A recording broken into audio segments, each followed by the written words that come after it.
Please consider, I can't talk. I'm losing my voice. All that vodka you had before the show. I know. I need more of it. That way it gets my voice back. I hear it comes back around again.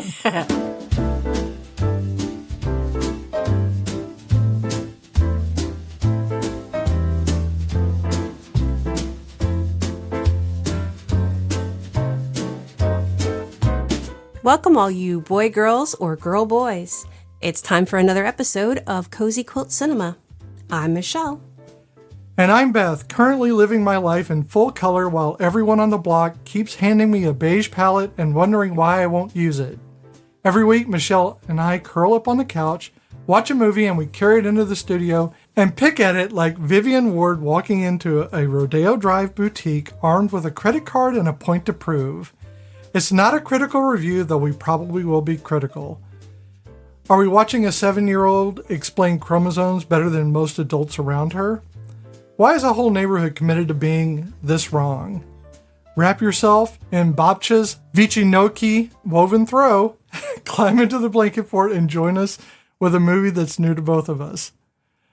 I'm not a strange and bitter old lady. I'm a strange and bitter young lady.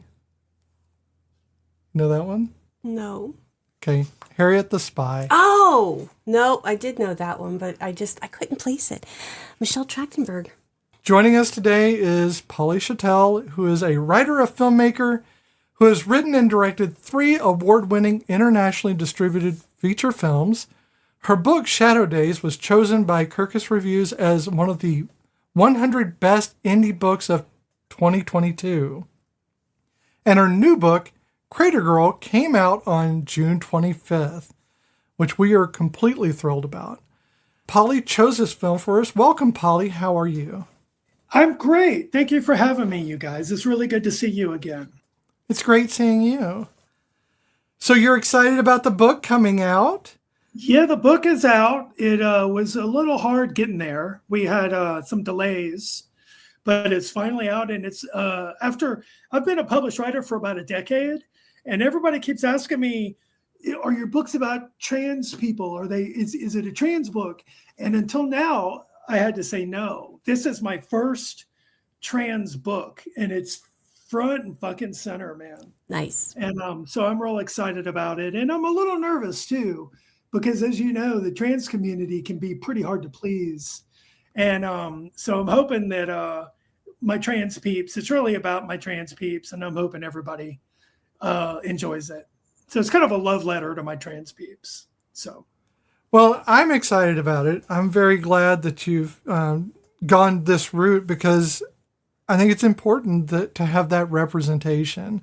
And not every trans person has to write about trans things. That's not all of who we are. That's right.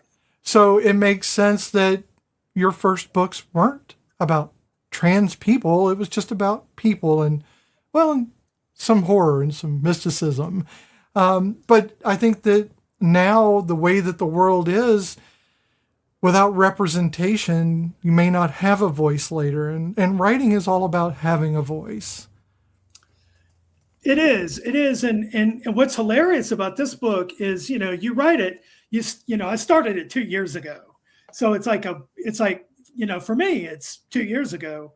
But the things the book wrestles with, which is like deportation, which is like anti-immigration sentiment, which is like anti-trans sentiment, has only increased in the last couple of years. This was like a pre-Trump 2.0 book, really. Right. And so now that a few years have gone by, the book, it's like everything is coming true that I wrote about. Which is bizarre. It's prescient. But our fears were unfounded.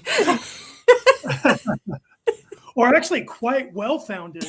And, looking back, because a lot of people were calling us paranoid and saying that we weren't right about our predictions of the future. Yeah, don't worry. And even me, myself, I was wrong about how severe things have gotten in the last couple of years. I didn't anticipate it getting quite this bad. So we've gone downhill in a couple of years. I didn't expect it to go so fast. I knew it was happening. I just was hoping that it was going to go at a slower pace, that we could stop some of it. Well, I'll tell you, pattern recognition is not a fun thing to have when the pattern is throwing itself into the most extreme of fascisms.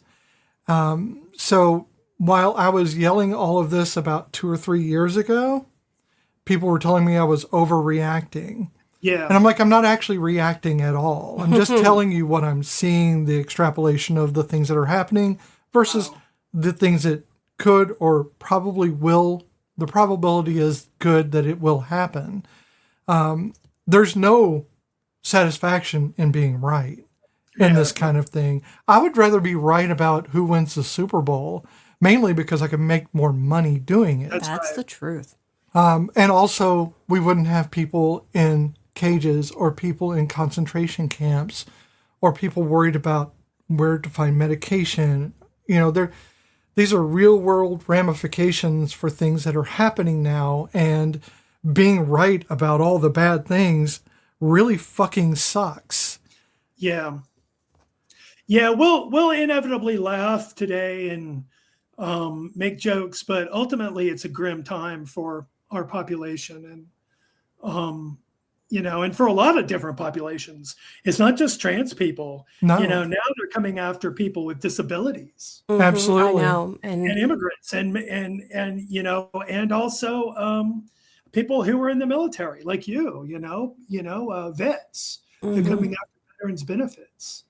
Well, they want to institutionalize homeless people, mainly homeless veterans. That's one of their goals.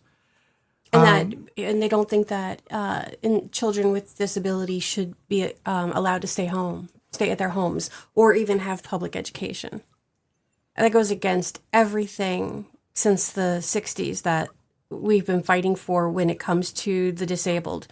And it's such bullshit. I heard the other day, and this is now stuck in my head, history doesn't repeat itself, but it sure as shit paraphrases. That's actually I've heard the phrase, it rhymes. History doesn't rhyme. I heard that one too. But, you know, I mean, this podcast is about emotional movies and talking about our emotions, but I'll sure as shit give platforms to anyone who wants to speak out about the things that are going on that are wrong, that should be corrected, that should be fixed. So if you feel you have anything you want to say, that is always fine with me. You break in, you make yourself known, because our platform is your platform. Oh, you're sweet. You're sweet. Well, I just have to say, you know, the good news is the people we're up against are literal idiots. Oh, that's the only saving grace. So I don't think they're going to win. I really don't. It's going to be a fight, but I think the silent majority, of which all three of us are part of, and most Americans literally are, I think we're going to do okay in the long run. I really do. I think the hardest part, is just that, you know, it takes years and years and years for us to gain an inch, but it takes a half a minute for us to lose 100 years. That's You right. know, and we take these huge frog leaps backwards, but it's going to take us so long just to get back where we were. It's almost like classroom management, and it's the first thing they teach you is start out your year up here in the front with your expectations, and then back off a little bit because it's easier to come right back to it. But if you start back here, it's a bitch to move forward. And that's kind of how we are. We keep losing, and now we've got to fight to get back to where we were. And where we were wasn't that great. It's just so frustrating. But at least then we felt like we may be progressing. Yeah. Now we just feel like everything's regressing. And, you know, unfortunately, to your point where you say that, you know, we are fighting a bunch of idiots, and we are. The bad thing is those idiots are the richest people on the planet. Yeah. And not because they're good at what they're doing. They're literally failing upwards. Mm-hmm. And that privileged ignorance that makes them idiots, they're privileged because they already had the money and now they just have more of it. And people keep willing to give them more of it. You're right. You're right. It's really sad. It's so sad, and I liken it to I mean to Michelle's point that it's almost like a sandcastle. It can take an afternoon to build a big sandcastle, but it takes a second to kick it down. Mm-hmm. Oh, So absolutely. it's so easy to destroy. Oh, it's And so so easy. hard to create, to build. Yeah. And so we're seeing that. And we recently had our friend Pat Green on, and we've talked about this stuff as well. And it is so frustrating being, growing up as a Gen Xer, and just I know for a fact I was out there like distributing condoms and trying to make a difference. I was that rock the vote generation, and now I see these kids when I was working in the high school they don't care. They either follow what their parents want or they don't care. And it's like, well, God, if we followed what our parents wanted, we wouldn't even gotten to the point where you could be so blasé about shit. But you should never be blasé. You should always want more, and you should always want better. And you should always fight for better and for everybody. And I just don't understand that myopic, self-entitled mentality where, well, it doesn't bother me. It's not my life, but it should bother you. It should bother you for every little thing that other people are being oppressed about. It's true. It's true. I mean, I've got nothing to add. I mean, I'm Gen X too, so I was of the Reagan generation. And just like back then, I take solace in the fact that even though the mass culture seems like it's horrible, there's a you can call it an underground or a backlash or whatever name you want to put to it, but there's a very vibrant underground of which we're part of that is like a resistance to all that. Mm-hmm. And it was there in the Reagan era too. Yeah. There were a lot of people who hated Reagan. Mm-hmm. Oh, yeah. I voted for Dukakis. My first presidential election, I voted for Dukakis. So there was a pretty hefty resistance to them back then too. And we're doing it all over again now. I know. Trickle down economics. Yes, it never worked. It made no sense. It worked great for the oligarchs. So let us discuss this lovely movie that you presented us with, because honestly, it was not one I would have even thought of or known about. So thank you for that. So it is Ma Vie en Rose. Ma Vie en Rose, yes. It's French, of course. Yes, we will butcher lots of French names today. I'm okay with it. I'm good with the butchering. Sorry. Why don't you give us a synopsis, or I can if you don't want to? Uh-oh. Okay, so the quick summary of the movie is it's a French-Belgian family, the Fabers, or Fabers, not sure. Faber. Okay, I was right the second time. Has just moved into a cheerful suburban neighborhood where everyone is perfectly normal and expects you to be as well. Their youngest child, 7-year-old Ludovic, shows up to the welcome party in a pink dress and full makeup, absolutely certain she is a girl. The neighbors are horrified. The parents try to manage it. Ludovic remains completely, serenely sure of herself. What follows is a story of a child who never wavers, told through the lens of a community that cannot stop wavering, and a film that's simultaneously a fairy tale, a dark comedy, and one of the most quietly devastating portraits of belonging ever put on French cinema. That is what I got from several different people's synopsis and kind of meshed it together because I've never seen this film. It is French. And it is an English subtitle, or at least the version we got. Thankfully, it was not in a subtitle we could not read. So I was very happy with that. Actually, I found that I enjoyed the subtitles. For some reason, it made me feel more about the movie. Like, I guess I paid attention to it much more. I mean, I don't know. I have been recently obsessed with Chinese short dramas. So all I do is read the subtext. Not I love subtext, subtitles. but Sometimes subtitles. I'll watch a show in English with subtitles. It makes me focus. I mean,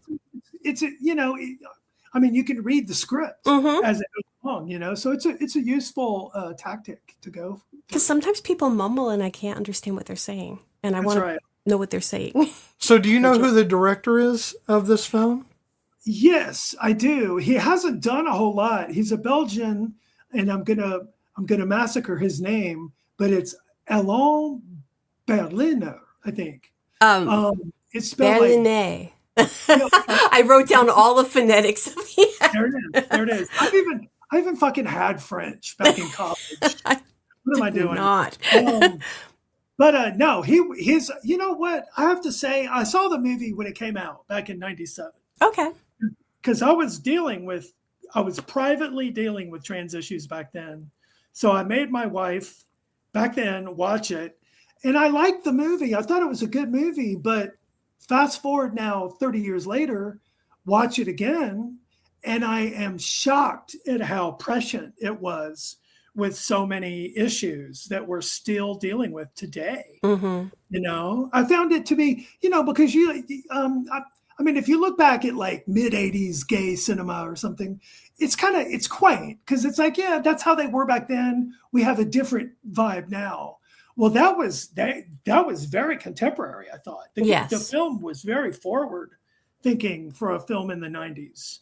I think, especially, it wasn't even like just in this coming from a completely cis side, perspective. I did not see that it was just a trans issue. It was also a gay issue because even regarding, or disregarding the fact that Ludo is a girl, it's also that Ludo, when presenting as a boy, wants to marry the other little boy, and that he likes, or they like other little boys, and that is kind of important as well, because that's something that the parents all seem to jump onto at first.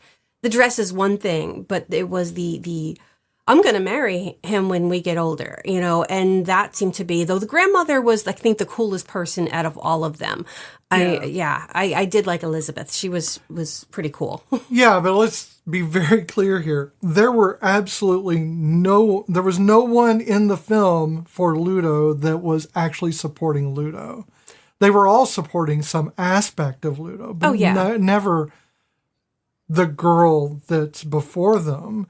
It was always on a conditional basis. Don't worry, they'll get tired of wearing dresses. Just that wasn't the answer. And I get that they were not, at first I gave them the benefit of not understanding and not knowing how to deal with what is being presented to them, because nobody gives you any type of parental playbook. And when stuff like this happens, I did it myself with our son. He was 17 at the time, but I was still kind of like, I don't understand what you're telling me, because it was out of left field. And I didn't understand that. And we've said this before, that, this was the process he was going through well before he told us, and knew about it before he mentioned it to us. So for us, or for me specifically, I felt like, the hell did this come? Where did it come from? With Ludo, they said that Ludo was dressing up since, they were very little, that this was, oh, well, now you're 7. They're still a baby. Let him be a 7-year-old. Let any child be the child that they are. And if it means dressing up.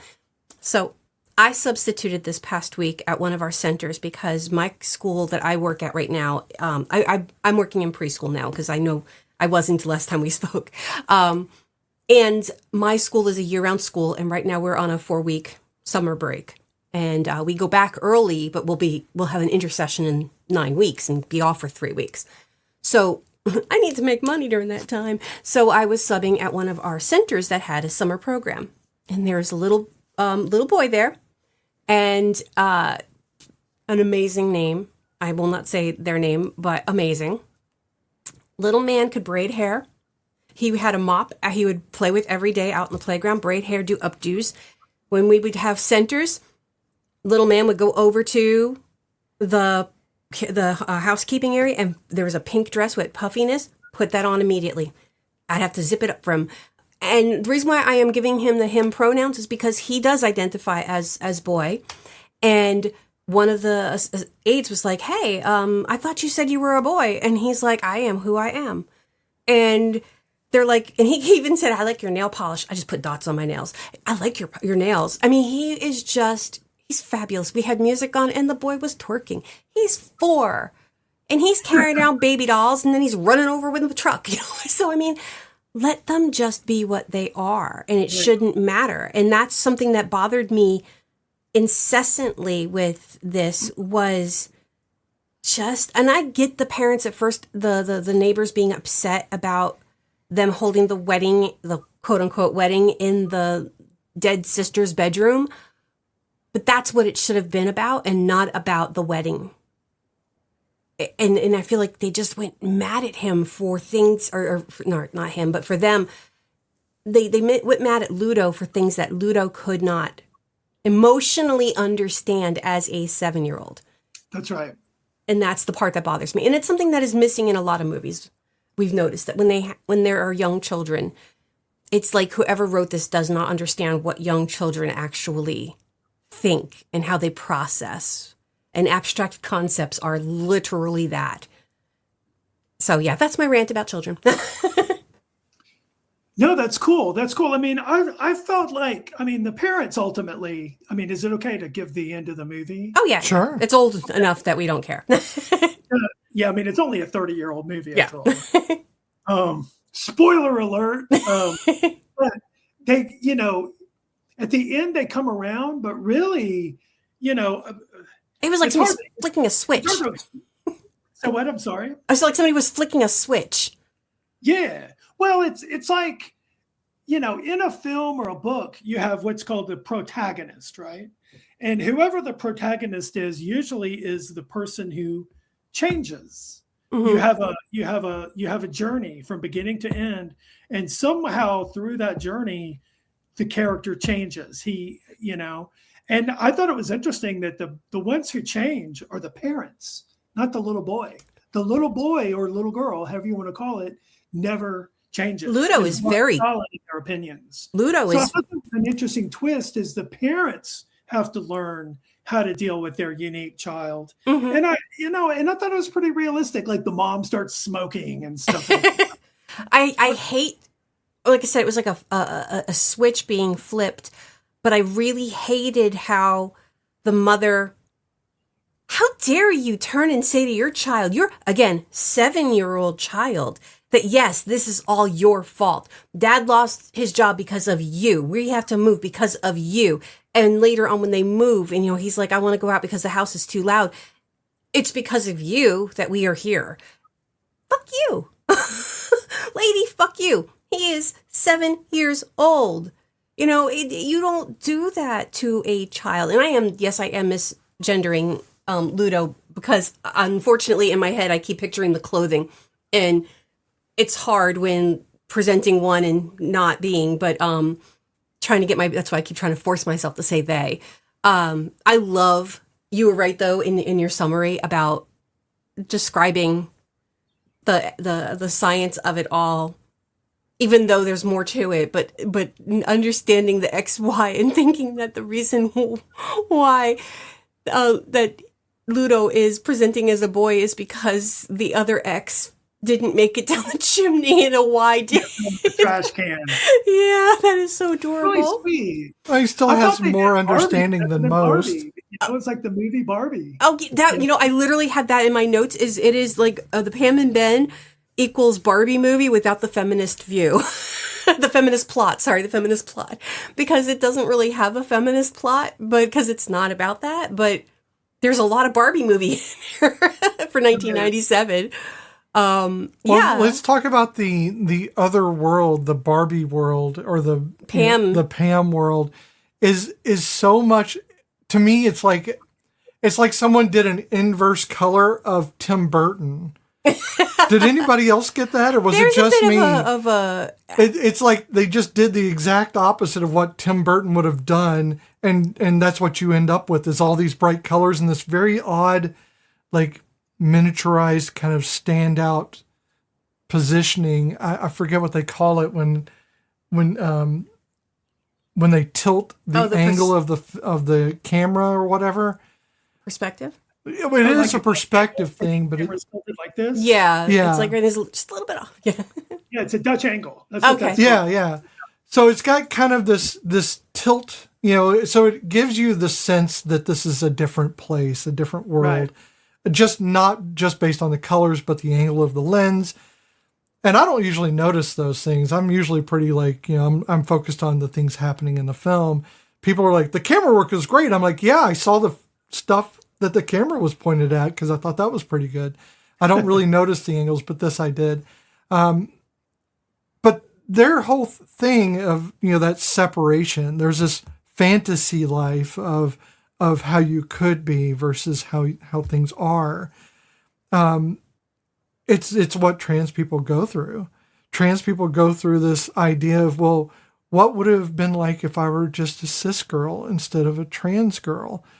Everybody goes through that because the society, everything we are steeped in, our entire life is an indoctrination into a gender binary. To be outside of that gender binary is to be outside of the society, to be on the fringes. And no one wants to be on the fringes until you do want to be on the fringes and you make that decision. But, in this film, the gender binary is very strict, no matter which side of the view you're on. It's still boy or girl. It cannot just be existing. We as humans, we just exist. We do not have... This binary is something we invented just to make ourselves feel better so that one side could try to dominate the other side. Because if you don't have sides, how do you dominate that other side? You need that. So for me, I don't know and I also don't understand the French aspect, the French ideals or how they view things. So it's hard for me to really nail down where they were going a lot of times in the film for their society, which is slightly different than the American in many ways. I saw baguettes. That's what I did see. I liked when they were celebrating Dad getting the new job and they're all drinking the champagne. And first Ludo was like, no, because the brother was drinking the champagne. And that's another thing is I had to go, oh my God, they gave those babies alcohol. Oh yeah, no, they're allowed to drink alcohol over there. It's a not every time, not an all the time thing, but a once in a while thing. It's okay. And when he gets the glass and he downs it and it's like, you go, you do. It's like, I can't deal with you bitches right now unless I am inebriated. I get that.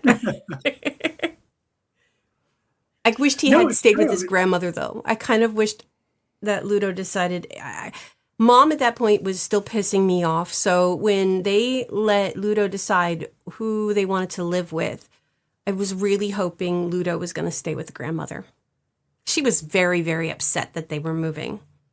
And so I think that would have been like the best thing for little man, little person there. Yeah, but they miss their mommy, as you know, little kids at that age, they miss their mommy. They want their mom. Well, and let's not forget that the second part of this, the reason, the great thing about him going with his mother, with the family, is the actual, what I think the good ending of the film is, he meets another trans person. Mm-hmm. Chris. Or at least, at the very least, or who I can assume is a trans person, a trans man maybe, or non-binary, in Chris or Christine, however they're going to identify. I love that kid. But the fact was cool. Yeah, the fact that he got to meet someone else who was not, at the very least, not part of the conformance of this binary, or even maybe just he met someone who was slightly non-conforming, such, as a lesbian who doesn't conform to gender roles. That is a good thing because it confirms it gives a sense of community. And he got to engage that finally, if a little roughly, because someone says, hey, come over here and beat this kid up so we can take the dress and put it on him and I'll take the other clothes. I think, a little weird. when Chris first meets Ludo and Ludo's like, I don't want to play. And Chris is like, no, come play with me. And Ludo's like, no, I don't want to. Leave me alone. And they're like getting really aggressive about it. But then Mom calls Christine and you could see the, oh shit on Chris's face. Like, oh, that's when I'm like, oh, this kid knows. And the fact that neighborhood, regardless, like when Mom went after Ludo for the dress, regardless of it not being Ludo's fault, all those mothers were like, bitch, back off. They were there. And in that other neighborhood, they would have just watched it happen. Yeah, this is true. Like if you notice in the first half of the movie, in the very conformist neighborhood, like you guys say, the women are almost hyper feminine. There's like poodle skirts and lipstick and nails and the whole thing. And so it's very binary in turn, and the men are out there chopping the hedges and mowing the grass and doing their duty. And the women are at home and the men go to work, and yeah. That's right. And so yeah, he left that binary society behind and was able to find a new, more accepting place for him to be. So I think it was a really sweethearted little movie, And it's been unjustly forgotten over the last 30 years. Yeah, it's sad. I mean, and we don't know. Ludo might not be transgender, just a 7-year-old child, because again, what do they know about boy and girl? Ludo thought they got their period because they woke up with a tummy ache, because that's when Ludo's sister got her period and Mom was telling her, oh, now you're a woman and da-da-da, which I think is bullshit too, but you're not a woman. I got my period at 12. That did not make me a woman. It doesn't make you a woman. I'm sorry. It's a disgusting fact of humanity is what it is. But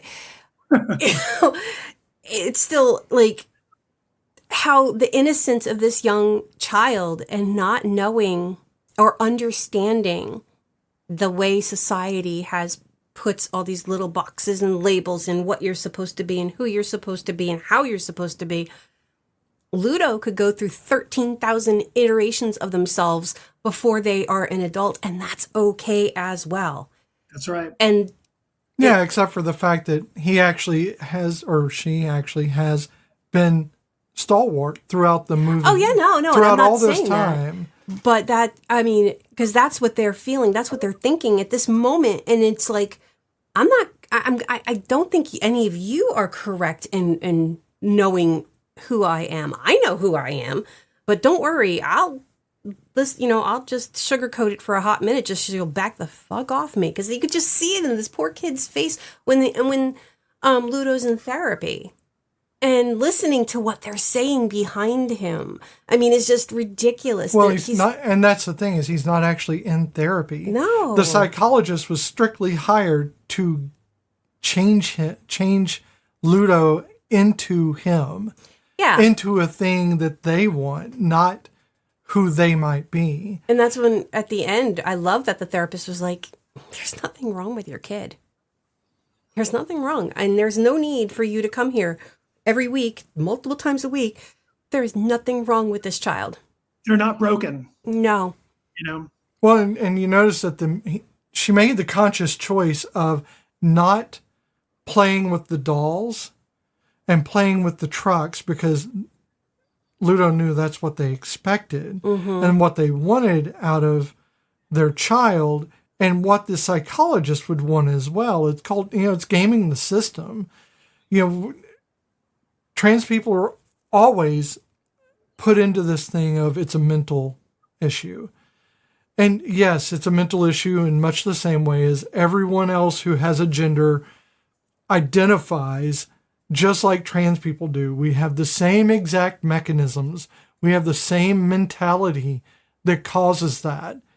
Ours just doesn't conform to someone who spanked us on the ass and said, your genitals say you're a boy, which is the dumbest possible reason anyone could have for naming someone a gender. Or telling a girl she's a woman because she has her period. That does not make sense. It's a good point. I didn't even think of that. You know, we do that. We do that constantly. We have play dates with babies, and they'll be like, "Oh, look at them! They're boyfriend and girlfriend." Well, they do it in the movie. Yeah. During the school scenes, you see where he gets in trouble and he's told she's told act more like a boy. You see where they're looking up the stairwell and there's a boy and a girl kissing, children kissing, and everyone's happy. Oh, there, man! That's a man up there. Reinforcing the aspect of the gender roles and the gender binary must be strictly enforced at all times to maintain a happy, cohesive community. And without that, all of London will fall. Everyone will die. You know, the place will burn down. Well, have you noticed that the world that we're in now is burning down, and it's not because trans people or gay people are doing it?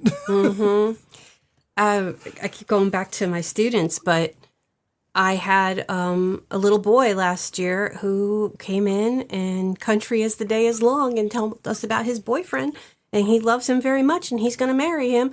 And then, and I was just like, go baby, you do you, baby. I never will ever tell them they can't love somebody, but I will put a kibosh on the boy and girl in my class who wanted to walk around and holding hands.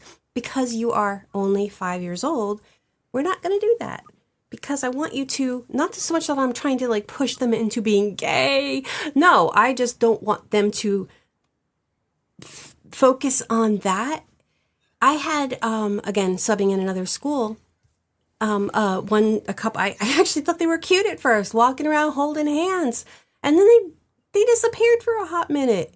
And we went and they went around behind a tree, and the little boy's got her shirt up and he's got his head on her belly. I'm sorry. You learned that from somewhere, and we can't start doing that shit at 5. So that's why I'm like, you can't date in my classroom until you're 16. So I'm not going to have them that long, but I don't need to know that. They're 5. So, you know, I play and have fun and play houses and play, you know, mommy and daddy, however you want. But there's a limit to what I will allow, because again, the important part here is not about conforming to these gender norms of heterosexuality. It's about just being children. And that is something I feel like Ludo was not afforded to by the people who should have been there. Like I said, first mom was not so much supportive, but she was warm about it. I would say warm about the whole thing. Dad was cold about it.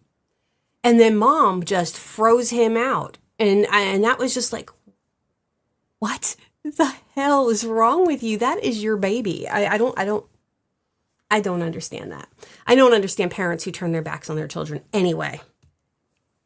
Well, I think it was interesting when the dad was saying, you know, I've got other kids and you raise them the same, but they come out different, you know? And that's the truth, though.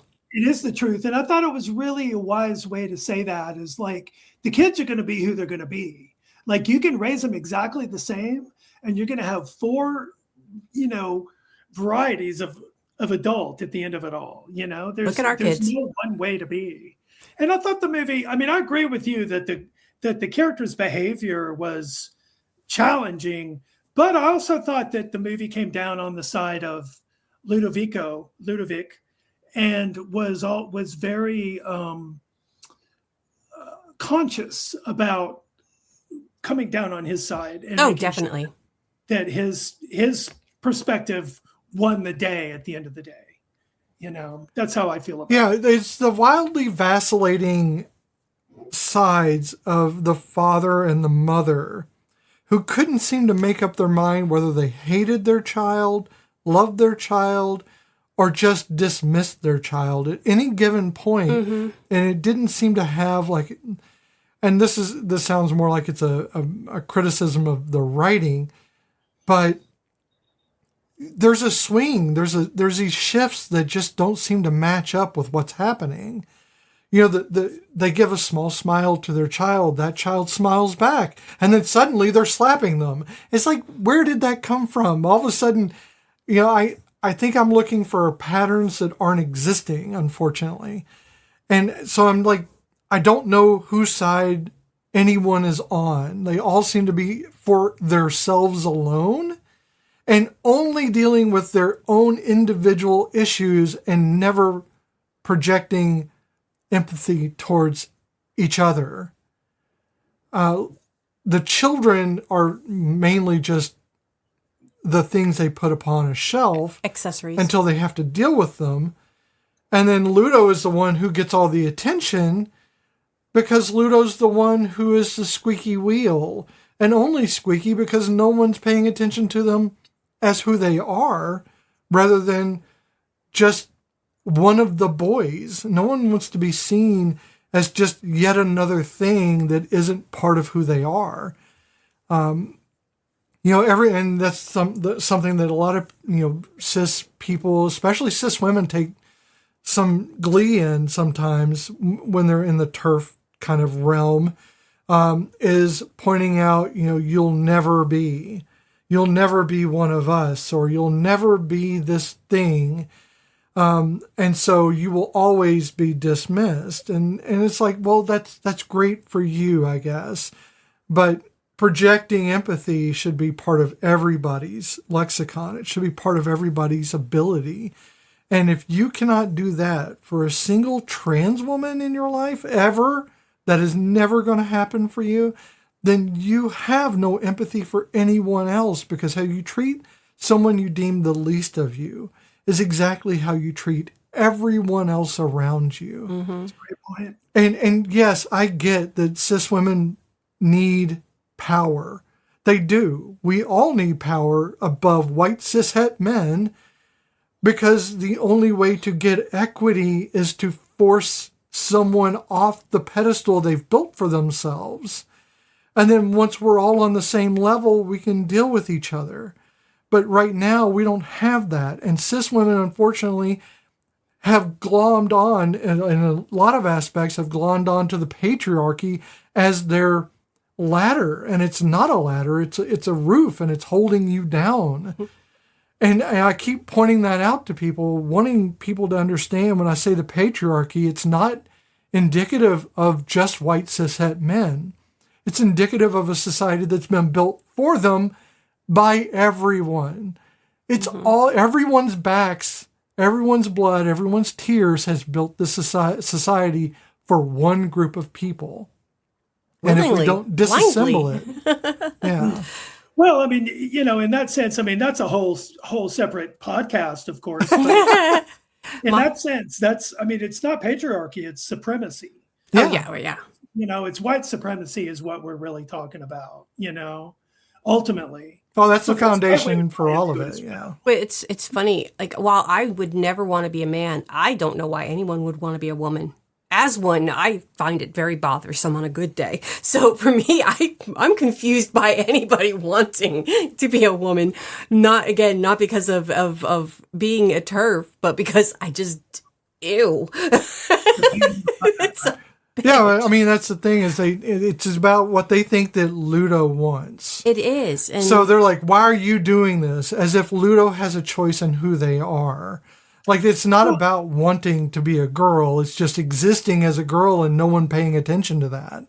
Everyone ignoring that the girl is there. And I want to nod to the little person, little guy who did this role, Georges Dufresne. Good job, I know. Snaps right there. That kiddo, really great. And he hasn't really done any acting after this. He hasn't. I looked him up and I saw some photos of him as a young adult. He kind of disappeared. He's like the kid in The Shining. He walked away from movies and was never seen again. Well, he's a makeup artist. A couple roles. That's pretty cool. That's awesome. He does makeup now. That's what he does. Oh, wow, cool. Yeah. Well, I'll let you know that the photos I saw of him, he's a very beautiful young man. Oh, you could see in the 7-year-old's bone structure and face that face was going to grow up to be amazing. Yeah. And I have to say, like, as a filmmaker, can you imagine what casting that movie was like? It's like, okay, we need a really feminine little boy and we're going to put makeup on him and he's going to wear dresses and high heels for the whole movie. And hopefully this is not going to mess with his head because he might not be trans at all, you know? And so I think they did a fantastic job. And whoever that little boy's parents were, hats off to them. Oh, because yeah. they also were very courageous in letting their boy do something this quasi-exploitative for the sake of the movie. You know? Definitely. Yeah. When they quote unquote conceded and let him wear a dress, it was a kilt. And I think that once again, what bugged the piss out of me there was that instead of the grown ass adults going, "Oh, well, it's a kilt." No, they were like, "Get the pitchforks." You know? Well, no, they had a full-blown discussion with the children right there in their faces about, oh, we're just letting this fade out. Because obviously, if you just let a trans person be themselves, you know, us at, 50 or 60 or 70 or 80 years old, people die who they are. We're going to change at some point. And it's not... At 55, at some point, I'm going to change. I'll be a man one day. Just wait another 150, 60 years. I'm sure it'll happen. Just keep holding your breath. And it's not about the damn skirt. And I think that's the part that really...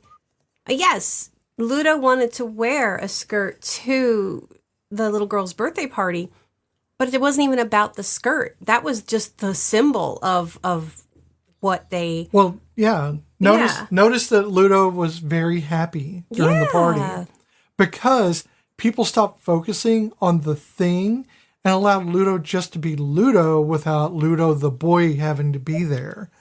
The boy is the mask, and no one wants to wear the mask all the damn time. They've written books about it. No one wants to be forced into a mask. Why would you force someone else, someone you love, or someone in your community to have to wear a mask? Ludo gets to be the person that they are. Now, whether that's a trans girl or non-binary girl, or non-binary, it's a non-binary girl, whether it's non-binary, whether it's gendered or not, I think it's about just being seen for a little bit without the mask being present. Mm-hmm. That's it. I mean, it's really, I mean, you can even take gender out of it and just talk about freedom. I mean, maybe it's a little kid who wanted to have a black friend and everybody's like, no, you can't have a colored friend, and so it's really about letting people be who they are. And they, and trans was just the, like the gimmick they used to show that, you know. But let me make another point. Beth, to address your point about the parents, how you were, how you said it was hard to tell where they came down on issues because they changed so much. And I actually like that about the movie because in American cinema, we have the good guy and we have the bad guy. And everybody, the bad guy, they're bad because they're mean all the time. And I love the way this movie kind of painted what I think of as a nuanced portrait of even the dad. I mean, the dad was alternately loving and very angry at the kid. And that's kind of how I think real people are, they're confused. They contradict themselves.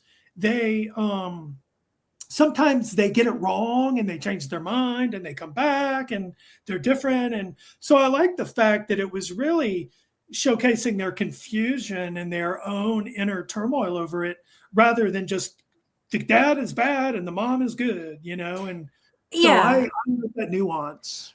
I think you're right.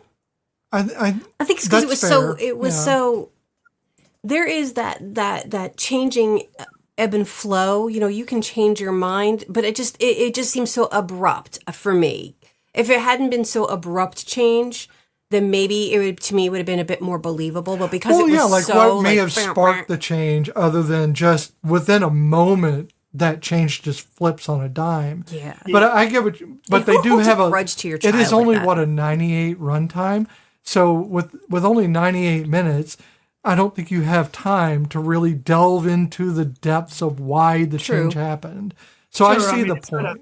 3-hour movie, you know. Yeah, Right. This I guess- isn't Bruce Springsteen. You're going to have to tone it down a bit. We're going to have to. Mom having a full-blown hallucination in the middle of a billboard could actually, I guess that makes sense of why she all of a sudden changed her mind. I was poking Well, Polly I know. because of the Bruce Springsteen. She saw how she was faced with literally losing her child. Mm-hmm. That was what kind of woke her up and put Yeah. the fear God in her, you know. Well, let's talk about the freezer. Oh God, how you So- didn't die? So, okay, so that is the thing. And I know that we're going to get into some ideation here, but for me, the very first thing I thought of when I saw the frozen food on the floor, the very first thing I thought of was he's in a freezer and he's trying to kill himself. Or she, or I don't. Again, I kept saying they. It is hard to say who Ludo is because while Ludo says they're a girl, I knew I was a girl when I was 5. Explaining it to someone was much harder. So the fact that someone says they're a girl, I need them to. I don't know. I think I need more evidence from them, like them to say the words other than just I'm a girl. I don't know why I need that. I don't know if it's something I have to deal with for my own transphobia because we all have it.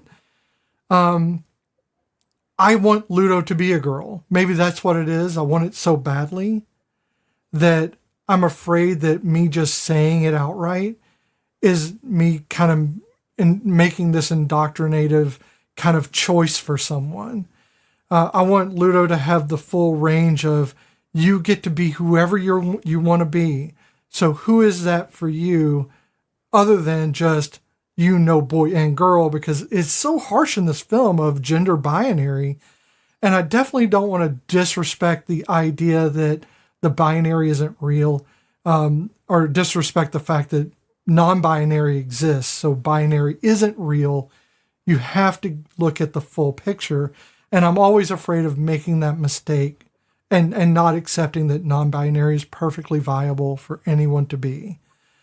So I think I just have a tough time explaining that. But let's talk about the freezer part, because I think that Ludo was, for me, I felt that was trying to die. I have certainly felt that way. At my worst, when my father beat me and I could not get the words out, I tried to will myself to die. I tried to hold my breath, and believe me, you can do it until you pass out. Then you breathe again. And then you're betrayed by your body into breathing again. How do you guys feel about that? How do both of you feel about? I didn't think of him trying to kill himself because honestly, that wasn't where my brain went. My brain went with that's where Ludo was hiding from the kids who beat the crap out of him. And unfortunately, being an unsafe place to hide was the reality, because I went, oh my God, how did he not suffocate? But I wasn't thinking of suicide. I was just thinking of that was the safe spot that they thought of. Actually didn't even think that they were in the freezer. I thought they were in the car somewhere. And then I realized what was happening. I think, I agree with Beth. I think it was, it's left vague. I mean, is a suicide attempt at 7 really a suicide attempt? I mean, you just kind of stab at it. You just kind of go through the motions of it without really knowing how to do it. But I do think he was trying to negate himself, Mm-hmm. Yeah. to enter a new world by negating himself. That's what I took away. I mean, And luckily they found him, because another hour in there and he would have frozen to death, yeah, or suffocated, either or. And all I could think of is this poor baby watched, their brothers ignore the fact that these kids were ganging up on him, and that's the horrifying part, there's that whole part. Yeah. I thought they handled that okay. Remember, his little brother in the locker room tried to defend him, and they made his little brother sit down. And then later, when Ludo went missing, the older brother confronted the little brother on the stairs about, basically, it was nonverbal, but you saw this little moment of them going, "What the fuck, man? Like, why didn't you protect Ludo?" And I thought it was pretty. I have to say I was satisfied with that moment, because I saw the brothers, and even the sister was at times cruel to Ludo, but then ultimately loved Ludo. Well, yeah, teenagers are not going to be nice to their siblings, their younger siblings. It's just impossible. Not 100% of the time. Right. But no, it's there was a lot of emotional roller coaster when it came to following this poor baby, just trying to figure out who they are. Again, and I think, about the same before, it makes sense. It was just a better way to explain what I was trying to explain about how, I said Ludo might go through like 1,000 different, iterations. But you're right. Right now, they only know that black and white. And as a 7-year-old, that's all they know. And they don't know that there's so much more to the spectrum. And that's what I meant when I said that they might go through different iterations. Well, I think we confirm to ourselves throughout our lives. We confirm to ourselves our identities. Everybody does. Cis people do it. Trans people do it. It is part of gaining knowledge. When you gain more knowledge about something, you reconfirm. And just because you reconfirm who you are over and over again doesn't mean you're set in your ways. It means you know exactly who you are. And there's not a doubt. There's not a change for you. Some people come out later in life as non-binary, despite the fact that they've always seen themselves as a girl or a boy. It's because they learn it exists. It exists, therefore, maybe I am. And then they delve into it. The one thing that I love about trans people, and I can say this as just even someone who tried to hide who they were before, something I always loved, something I always respected, was the fact that trans people are some of the most introspective people in the world. Yeah. Because they have to be, because you cannot be a trans person and not delve into the tiniest minutia of who you are and how it relates to society. This is true. And I've always been that person who has delved so deeply into it, they literally miss a lot of the other things around them. So I always respected the fact that other people out there existed like that. And it made me, much like Chris existing in this movie, it made me feel part of something. That's wonderful. I mean, you have to remember when this movie came out too, like back then, the term was transsexual, and it was very different. Like people like us, who were having these feelings in our heart, but didn't understand it. I certainly didn't understand it when I was that young, but, the language wasn't there. The terminology wasn't there. The societal support wasn't there. And so, like back then, I was watching documentaries on transsexuals, and they were talking about, they were like late night dancers in a topless bar now and stuff. And that was our trans representation. Right. That Buffalo Bill from Silence of the Lambs. I was going to say what are they? Oh God, I can't think of it. Thailand, the boys that are the girls. Oh yeah, the concubines. Yeah, I think it's femboys or whatever they're calling them. I don't know what they're called. I forget what they're called, but like crying game situation type. Yeah, of that's thing. what that was our representation, and and that's what we saw. I'm sorry, but crying game. Don't want to get into that film too much, but she was beautiful. So. Oh God, yes. I mean, But I remember, to me, that was one of the first times I had ever seen. Same actor from Stargate. Oh, I didn't know that. But I remember seeing Crying Games and was just like, wait, this is a thing? Because I didn't understand. I didn't know. God, what did I know? I had my whole little myopic world. You were either gay or straight, and that was it. People like Beth and I'm sure when Beth saw The Crying Game the first time, my eyes were popping out. Because I was just like, that's me, there I am, that's me. It's like, I wish that was me in the aspect of how beautiful they were and just assured. Well, sure. And of course, they grew up in London. But let me, I want to finish my original point, which is this movie came out at a time when there was literally nothing supportive about trans people. So I found it really brave and really ahead of its time in its portrayal of these very mature themes that, you would almost expect them to get a lot wrong. You would almost get like, okay, their heart was in the right place, but they messed up this, and this. But no, they did a great job in setting the tone and kind of putting an argument forward of like, should we criticize these people or should we help them? And I think it firmly came down on the side of let's help these people, which was a real refreshing thing back then because, back then is when the days when we had It's Pat on Saturday Night Live. Yes. Oh, Remember yeah. that? Or Rocky Horror Picture Show. Crying Game satire. Yeah. The crying game moment on SNL with Pat. Where Pat was doing the nails and stuff. I remember that. Oh my God, that's horrifying. It was really funny. I mean, it was funny as hell because back then, it was funny. Yeah.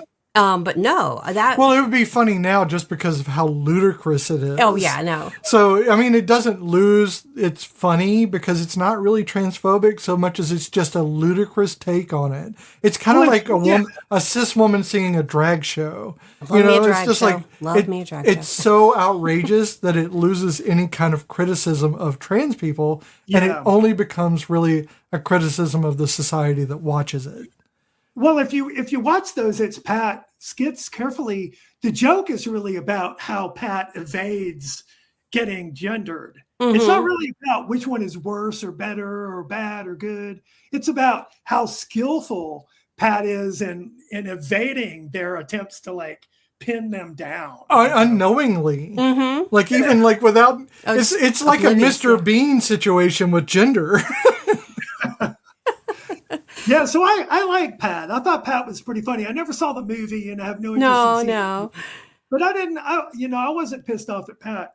I was pissed off at like the filmmakers who really pissed me off back then.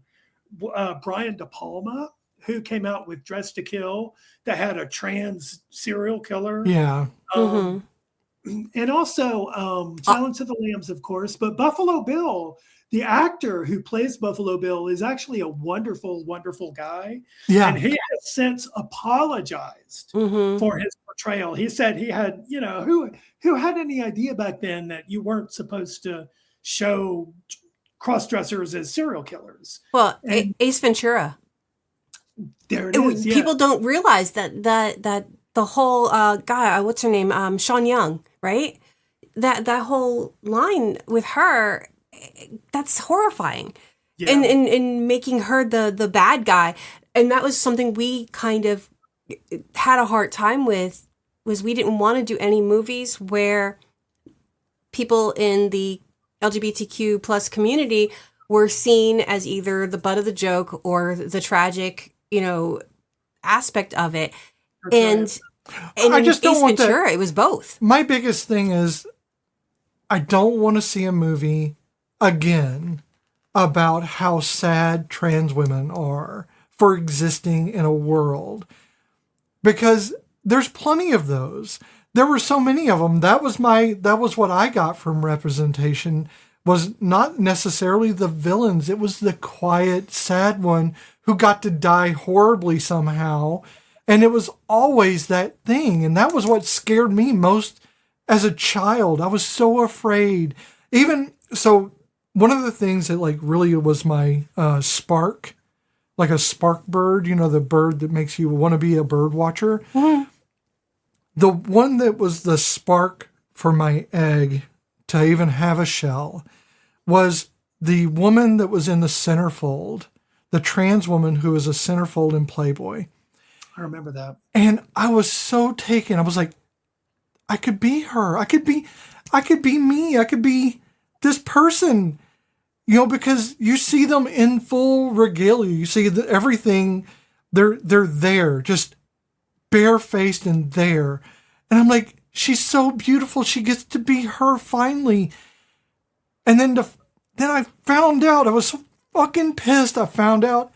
But no, I mean, I totally agree with you. I was Back then, I was in the 80s. I was, it was hard for me because I was telling my wife last night that, there's the little kids. I have a little story to tell you. When I was in third grade, we were all 8 years old.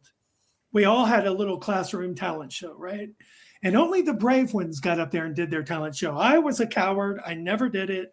I never put myself out there. But there was one little kid named Robin. And what Robin's talent was, Robin put on a skirt and lip sync to Supercalifragilisticexpialidocious in front of the class. And at age 8 years old, we all looked at each other and we're like, that kid is gay as hell. That kid is fucking gay. And it was like one of those things. It wasn't a big deal. Nobody judged Robin. Nobody hated Robin. We were just kids. But we understood that Robin was gay from birth. They were born like that. They were who they were. And go Robin, But see, here's my point, is that I didn't have that clarity.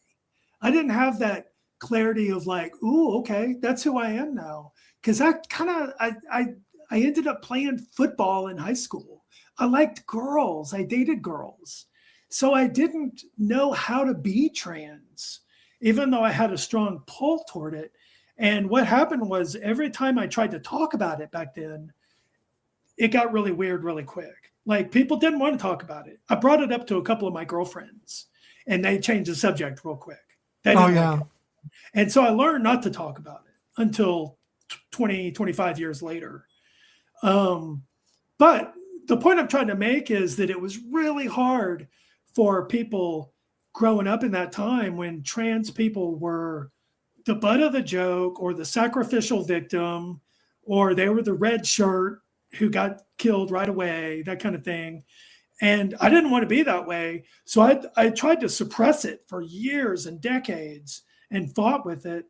And it would have been nice to have a little clarity, like, oh, this is what I am at age 8, like Robin, I don't, I mean, I wonder where Robin is now. I'm probably making a lot of money somewhere. Being fabulous.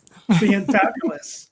But it was so clear, even at 8 years old, Robin would go around in the playground and he would run up to everybody and he'd have a stick in his hand and he'd be like, I'm a fairy, and ding, you just got turned into something or other. And he would flit off, and everybody would be like, that kid is gay as hell. And we were 8, and it was like, go Robin. Robin had clarity, So, it's really funny is like I keep in my head when we're talking about like, the representation of transgender people. And this is going to get me some huge hate, but I'm going to throw it out to the world anyway. Rocky Horror Picture Show, while using the wrong terminology, literally, if you go by the fact that it's, that they were using transsexual instead of transgender, he literally comes from a planet called Transsexual Transylvania. They're non-binary. And in Frankenfurter is killed for being, granted, for killing people too, but they kill him off completely. He doesn't get to go home. He doesn't get to go back to the world that he knows of where everybody is fluid. He's on this planet where there's this yes and there's this no.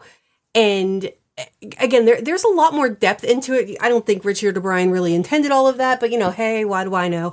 But I just always thought that was like, we always just assume it's a gay thing. It's not a gay thing. It's not even a drag queen thing. It is a non-binary thing. And it is misnamed because of the time period. But there's a lot more going on in that movie. And God bless Tim Curry. And I will cry immensely. Sadly, Richard O'Brien has come out since against trans women in women's spaces. I know. Yeah. And that is, but here's the thing. It doesn't matter what he does. Mm-hmm. It matters that it's out there. Mm-hmm. So, yeah, but he's also one of the voices on Phineas and Ferb, and I really love Phineas and Ferb, so fuck him. But Rocky Horror Picture Show is out there. Oh yeah, it is in the world, and he doesn't own it. He owns the rights. He does not own what people get out of it, and that's the great thing about art is no matter what you put out there, people will take what they're going to want to take from it.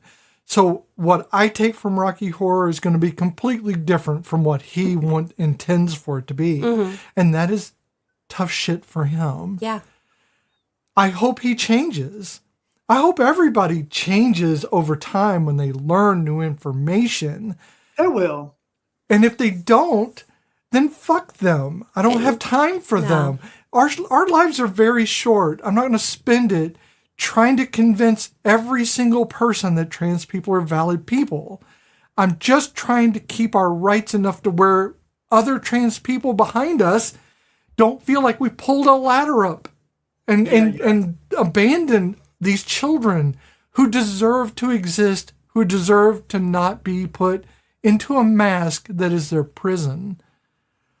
And I think a lot of the younger generations. No, I think a lot of the younger generations, they do blame our generation with that mentality of, we did pull the ladder up. No, we didn't.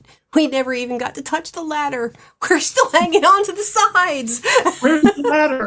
Where'd the fucking ladder go? The ladder is with the lawn darts. They took it away from us and won't let us play with them. The click-clackers. I mean, all the fun. The lawn darts. All the fun danger toys. No, I agree with you guys in that, there's a saying in music, it's the song, not the singer. Exactly. In other words, all the singers are flawed. Everybody, every great hero rock star we've had is a flawed person, but the song is perfect. The song they're singing, and I think that's Richard O'Brien is imperfect, but the song he sang is wonderful.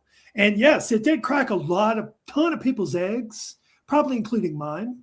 I was at those midnight Rocky Horror showings back in 1983. Yes, I was. And so, yeah, I mean, it gave people, a place to go and celebrate gender diversity at a time when there was no gender diversity. Oh, yeah. So, I was exposed to it. Brian, I was exposed to it at 14. My mom actually bought me the movie at 14. Wow. But it's funny because of everything going on politically. I'm amazed that that's the same person. the same person who bought me that movie is not the same person that she is today. She's changed over time for the worse. Well, remember, that was the era of Boy George. Mm-hmm. That was the era when MTV came out, when the guys wore more makeup than the girls, Yeah. I think the reality of it is my mother would be labeled that nice little rhyming name that they give to women who like to follow in the drag circles and in the gay circles. I'm not going to say the name, but you know what I'm talking about, that nice little rhyming 2-3 letter word name. And I believe that that's what she would have been, because not in the supportive sense, but in the, you're entertaining and I think that you're funny way. And that's a sad thing. And I think that's, what she didn't realize is by exposing me to those things opened my eyes in a way where, this is a whole other world and I'm cool with that. And I didn't see it as the entertainment that I think she did.